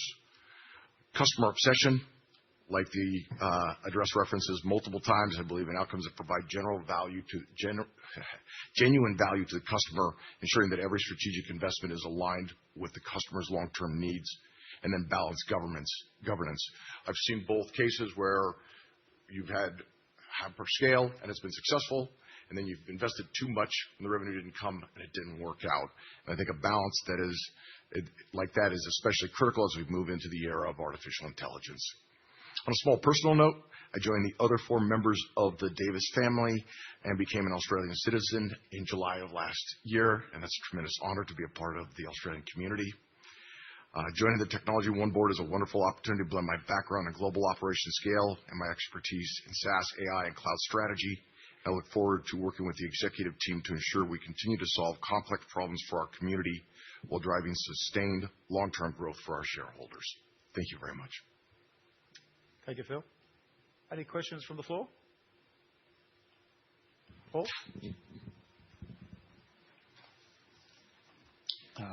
Thanks, Phil. Phil, you've got a very impressive resume there, so thank you. Thank you. Can you give us some specific insights into the sorts of things you've learned at those megatech companies? Some sort of guidance you might give to the board and executives about how Tech One navigates the current turbulent times it finds itself in with the threat of AI, which Ed's done such a good job of refuting. Yeah, I think one is, when you look at the last 35 years in the technology industry, we've seen these massive inflections. And some companies have actually gone to new heights as a result of that, and some have gone the way of the dinosaur as a result of that. And I think what's important in those is working backwards from what the customers are trying to solve It's the companies that embrace those new technologies or capabilities to better solve customer problems that are going to win. Ed gave an example where you go back 25, 30 years ago, everybody had on-premises infrastructure, and it was painful, right? You had to go procure a server, you had to procure software, procure networking, then somebody had to configure it and manage it, and then you had to cybersecurity. The reason SaaS won as a model is all that went out the window. You didn't need to do that anymore. And software companies that didn't make the move to SaaS aren't real relevant today. And I think the same is going to happen with AI, right? The reason customers are embracing AI is that nobody wants to type on 52 different screens and learn the command line interface of every software package. What they want to do is, it's like Star Trek, right? They want to talk to the software and just have it go do things. And that's why I'm so excited about what we're doing in terms of embedding AI in everything we're doing, because I think that's what customers want. They want to be able to just interact like you and I are right now. Okay, thanks for that. And a follow-up question. The annual report says you didn't have any shares in Tech One when you joined. Have you been using the recent price correction to establish a holding? I don't even know what I can answer on this question. I'm bullish on the company, and we'll make sure I come up with the withholding requirements well in advance of the 36 months. Thank you. Thank you. Any other questions in the room? Stephen, any questions? No questions online. We will now vote on this resolution. The proxy votes received prior to the meeting are now displayed on the screen. I will now ask you to complete your voting card with how you intend to vote on the resolution. And again, from the proxies, you can see we expect this motion should pass. Our second last resolution, Resolution 5, is the approval for increases in directors' fees. To consider, and if thought fit, pass the following resolution as an ordinary resolution. That the maximum aggregate amount or value available to be paid or provided as remuneration of the non-executive directors of the company for any financial year from and including the financial year ending 30 September 2026 be increased by $500,000 from $2 million per annum to $2.5 million per annum. The current director fee pool of $2 million was set 3 years ago. The board believes that the proposed increase in the director fee pool is reasonable for the following reasons. As the company has grown to become an ASX 50 company, the increase allows us to attract and retain the caliber of directors required to ensure appropriate expertise and skill levels on the board. The company now has an independent non-executive director, being me, non-director board chair, being me, and consists entirely of independent non-executive directors. 3 new independent directors have been appointed in recent years, which now allows only a small capacity remaining within the existing directors' fee pool. The proposed increase to the fee pool is consistent with recent shareholder approvals obtained by other ASX 200 companies. As the directors have a personal interest in the outcome of Resolution 5, they make no recommendations as to how the shareholders should vote on this resolution. Are there any questions in the room on this resolution? Paul? You've explained the rationale behind the increase in the pool. It all makes sense. And also, you can only ask for an increase every 3 years. So I understand why you'd ask for a big jump, but 25% seems like a large increase. Do you think that's excessive? Do I think it's excessive? I wouldn't recommend it as excessive, Paul, so it's a bit of a loaded question, really. I mean, we've done our work. We've shown you the benchmarks against other companies. You follow a lot of other companies. And I'd like to think that the shareholders have heard from a number of directors today and can see the quality of the directors before them. Okay, thank you. Steve? No questions online. We will now vote on this resolution. The proxy votes received prior to the meeting are now displayed on the screen. I will ask you to complete your voting card with how you intend to vote on this resolution, and from the proxies we have, again, we expect this motion should pass.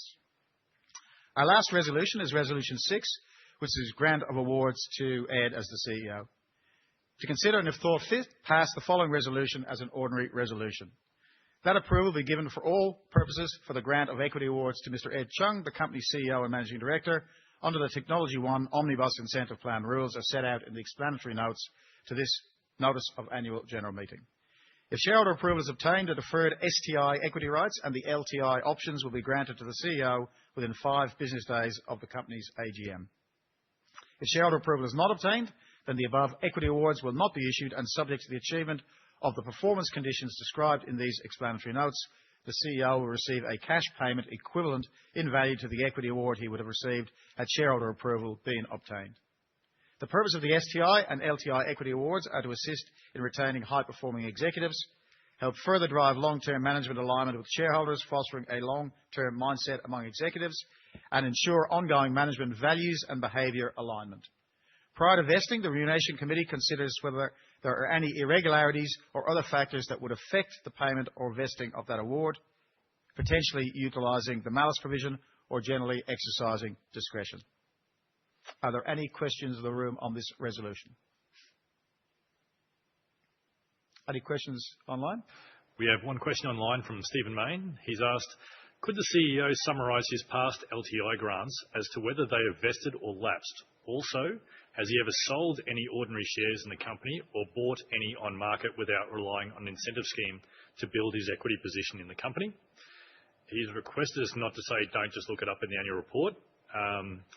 He said it's complicated and the CEO could factually summarise the situation in 60 seconds. As we saw earlier today, Ed loves to talk and is right across all the details, so let's hear his lived experience. Given the last remark, maybe we won't answer the question, but go ahead, Ed. Yeah. Thank you, Stephen. The significant amount of my wealth and my family's wealth is in Tech One stock, and it has come through the time I've been here in Tech One, all the way from 2007.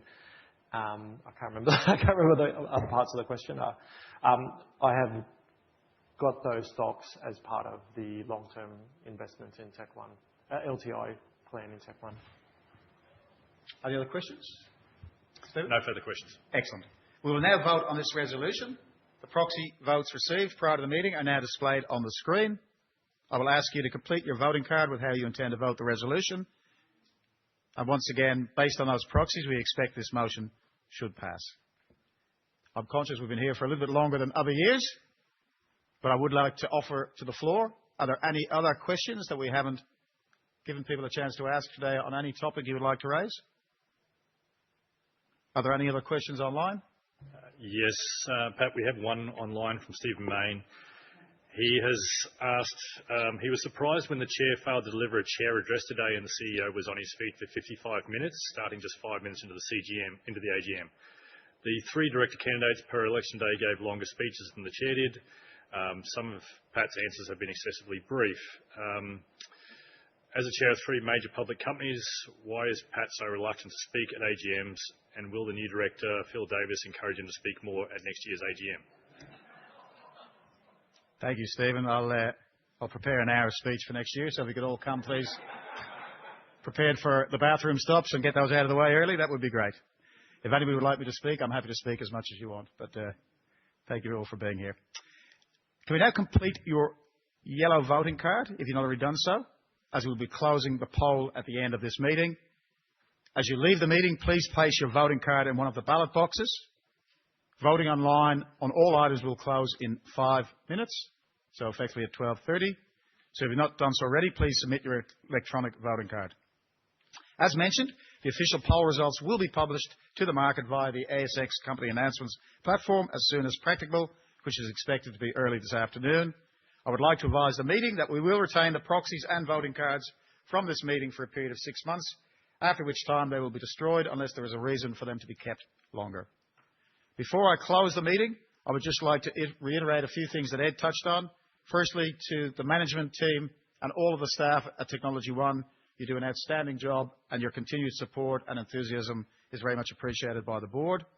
I would like to acknowledge and thank my fellow directors for their hard work. I look forward to working with Deb and Phil as our new directors on the board. I would like to thank you, our shareholders, for your continuing support and faith. Believe in what's good. We are a highly integrated strategy. Our current momentum and technological vision and our strong financial position puts us in a really good place. For those of you here today, I invite you to join me, my fellow directors and management for refreshments in the foyer outside. And for those shareholders and visitors attending online, we are pleased that our technology enabled your attendance today, and thank you also for joining us. I now declare the meeting closed. Thank you all.